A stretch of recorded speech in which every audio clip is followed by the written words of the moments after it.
Bonjour à toutes et à tous, c'est le silence du samedi saint qui s'impose à nous jusqu'à la tombée de la nuit. Aucun évangile ne raconte d'ailleurs la vie des disciples durant ce sabbat au lendemain de la mort de Jésus, excepté Luc qui souligne sobrement que, durant le sabbat, les femmes observèrent le repos prescrit. On pourrait ainsi dire que même les évangélistes respectèrent ce sabbat comme nous-mêmes aujourd'hui. Ce jour consacré à Dieu, ce jour de repos et d'inactivité doit aussi nous ouvrir à cette contemplation de Dieu créateur et sauveur. Accepter de ne rien faire pour laisser le Seigneur agir. Le samedi saint n'est pas le silence de la mort et du deuil, c'est le silence de la foi qui sait se taire. Dans ce silence du samedi saint, tout est remis dans les mains de Dieu. La mort du Fils, les pleurs des femmes, les reniements des disciples, la violence des bourreaux. Tout est silence, désert de vie, désert de voix, excepté peut-être cette lueur d'espérance qu'évoquait le prophète Isaïe au chapitre 43.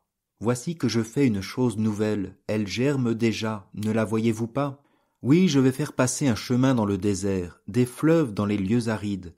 Les bêtes sauvages me rendront gloire, les chacals et les autruches, parce que j'aurai fait couler de l'eau dans le désert, des fleuves dans les lieux arides pour désaltérer mon peuple, celui que j'ai choisi. Ce peuple que je me suis façonné redira ma louange. Isaïe, tel un guetteur, perçoit ce fleuve submerger nos déserts arides. Il hume ce parfum de réconciliation entre les chacals et les autruches, c'est-à-dire entre les proies et les victimes. Isaïe et les prophètes entendent déjà au loin cette louange des peuples. Ce silence du sabbat et du samedi saint nous permet déjà de le percevoir comme au loin.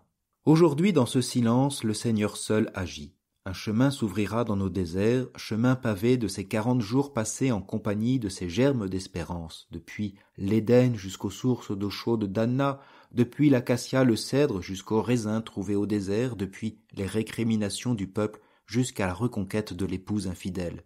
Germe d'une nouveauté qui, au sein de l'histoire du salut, esquisse un chemin nouveau plein de vie qu'ouvriront les pas silencieux des femmes au matin de Pâques.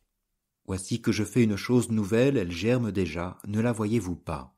Ces 40 jours n'auront certes pas suffi à nous convertir, à nous façonner de manière parfaite parce que, en ces 40 jours, nous avons plus appris de nos failles et de nos faiblesses que de nos prétendues réussites spirituelles et humaines, et cela est heureux. Car en ces 40 jours, nous avons découvert humblement et sans doute encore partiellement la grandeur de l'amour de celui qui nous a nourris, abreuvés et réconciliés dans des déserts parfois bien surprenants. Et comme un écho lointain, nous nous souvenons qu'à chaque pas sans cesse, il murmurait à nos oreilles « Voici que je fais une chose nouvelle, elle germe déjà, ne la voyez-vous pas ?»